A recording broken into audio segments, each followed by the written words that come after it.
Today we'll be discussing paid events, those nuances that come with hosting events within Cvent that do collect payment.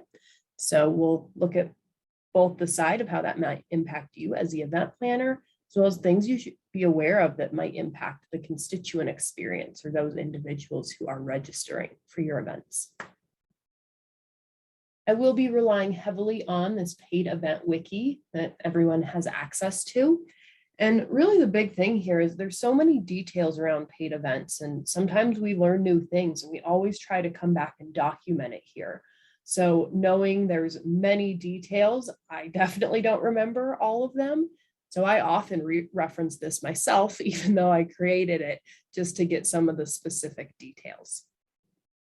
So this wiki does talk from a pretty high level, but I'll also point out where it links to additional resources specifically on how to configure your event to collect payment.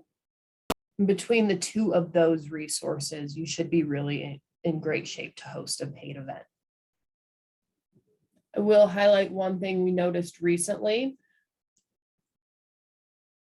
Within paid events, if there was a special character kind of added for stylistic reasons, it's kind of the best way we were able to describe it.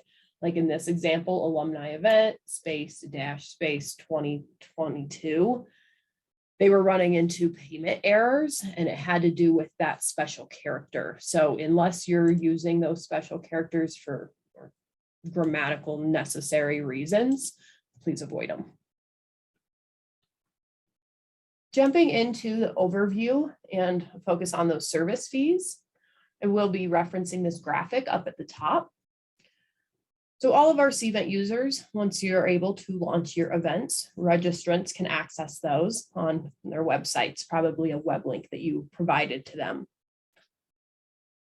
Once they actually determine they're going to register for that event and provide all their credit card information and address details, that money actually goes through Cvent into something called authorize.net. And this is really just for fraud detection before landing in a Wells Fargo bank account. So whether you're at the Colorado Springs campus athletics hosting an event or the library out at Boulder, all of that money is going into that same Wells Fargo account. After that, the money is divvied up into individual speed types back to event planners or their department by our treasury team at the system office. So while there's a lot of efficiency here with that single account and one department allocating that money out, because it is a long chain of events, do note that money getting processed back to your individual speed type can take a bit of time. All timelines that are documented within this wiki. I've also gone ahead and noted the service fees surrounding collecting payment. So we generally look at that 2.75%, and that will be charged back to your speed type. So a negative out of your individual speed type based on the amount of money that was put into your speed type. So you'll see those as two separate line items. We generally advise our event planners to just increase the cost of their tickets. If you need to make $10, increase it by that 2.75% margin. That'll cover your service fees. Moving on to the event planner experience. This is what I referenced earlier. We do have a link here as well as this button to specifically how you should configure your event to move it from event not collecting payment to one that can. So all the details for configuring are laid out in this wiki along with screenshots. So this is a great reference point when you do need to configure your event for payment, but I'm going to go ahead and show it within an actual event. So when you initially set up an event, you fill out these details, but if you already configured your event, you can edit them after the fact. So that's the route I am showing. That under general, you have these event information. So this is the title of your event, the address, the date, things like that. But there's also this other tab of custom fields which one identifies which campus you work at. So I have system on mine, but below that is a key piece of that payment process and money going back to your individual speed type. So I'll go ahead and edit with this blue button on the top right corner. And instead of this free event, as we see with free events and these no speed type, no account code, our paid events actually fall under Cvent.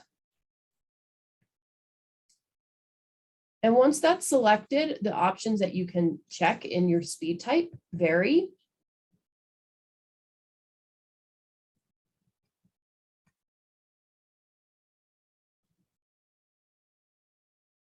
So you will need to work with your eComm specialist to get these added. That's how all of these have been added initially.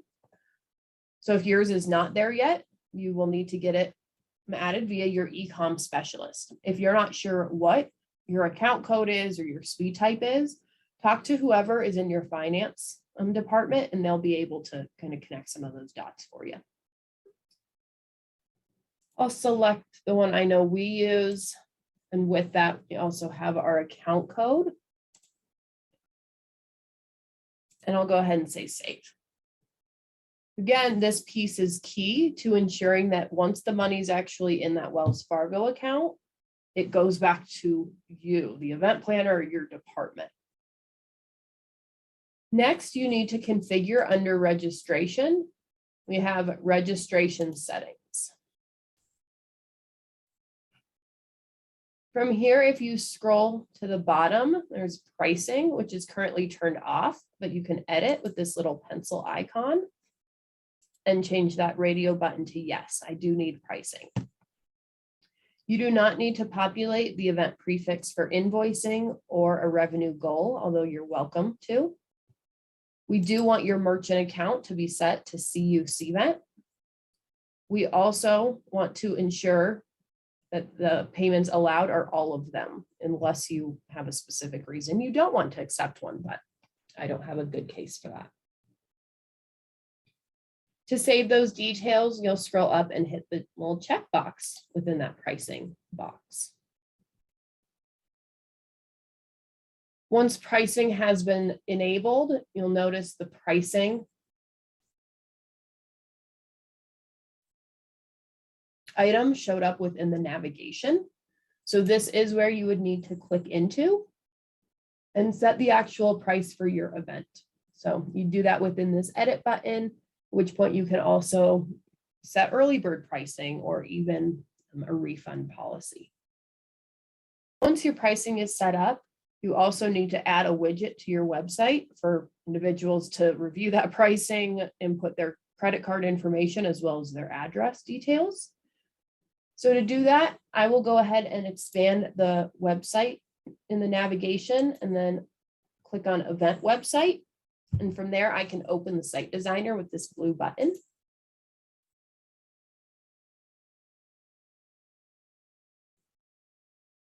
In the top left, I'm going to use this navigation to go to the last page of that registration process, which for me is this personal information.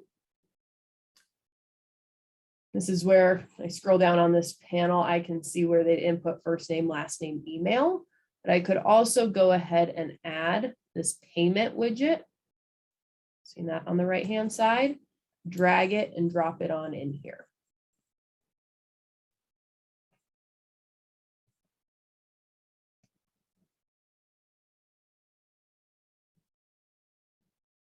If it is your first time configuring your event to collect payment, there's some additional resources on here as well around early bird pricing or offering discounts, as well as learning more about speed types and account codes. Do note, processing payment at a later time is available within Cvent, but we never want it enabled. It does not adhere to CU standards. Note, as mentioned here, from when somebody registers for your event and pays, it should end up in your account via that journal entry in about 2 weeks. I quickly mentioned setting up refunds within pricing in Cvent as well. Having those automatically triggered is a great way to be a bit more hands-off. There are some important things to note around that, however. one of which is the processing time. It can take up to 8 weeks to see that reflected in your account. Refunds also cannot occur on the same day as a transaction. So if you do have a refund set up manually, so they register for the event at 11 a.m., they cancel the event at noon, and you would think it would automatically refund it. It's not going to automatically do it. You would have to log in the next day or at least a day later to push it through. So it would kind of require a manual step there, but I think rare cases there. And then the other nuance to be aware of, and this came to light really during COVID, we had so many events canceled that someone registered for months ago. And those refunds we couldn't process through our system. So we did have to go through a non-employee reimbursement process on particular events. I will go ahead and close that tab and go ahead and focus more on the registrant experience. With paid events, it's always really important to be transparent with your constituents. And that means clear messaging throughout the event lifecycle. But before even registering, it's highlight pricing. If there's a cost associated to it, I think that should absolutely be on your event invitation. Should also be on your summary page of your event website. They shouldn't have to get to the part where they have to pay and it be a surprise. During registration, we also highly encourage you to be transparent about your refund policy, or if you're not providing a refund, some people choose to do that, which is fine. Just be honest about it.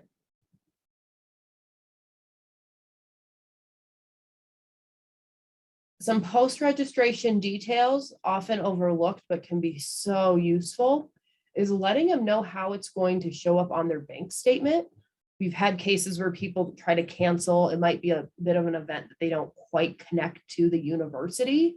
And then we have to deal with those disputes, and Treasury can get bogged down arguing disputes instead of focusing on getting all of our money back into our individual speed type. So that can help minimize confusion.